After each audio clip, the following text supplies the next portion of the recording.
মানুষের জীবনে খারাপ সময় শুধু কষ্টের নয়, বরং তা এক মহামূল্যবান অভিজ্ঞতার উৎস। যখন সবকিছু সহজ থাকে তখন মানুষ সাধারণত নিজের ক্ষমতা বা সীমাবদ্ধতা নিয়ে খুব একটা চিন্তা করে না।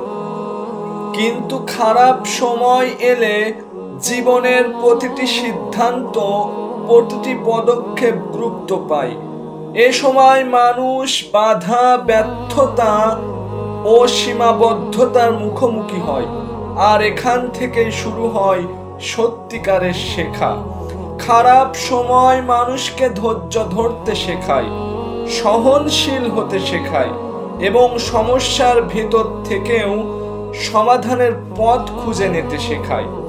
এ সময় মানুষ বুঝতে পারে কে আসল বন্ধু, কে পাশে থাকে আর কে মুখ ফিরিয়ে নেয়।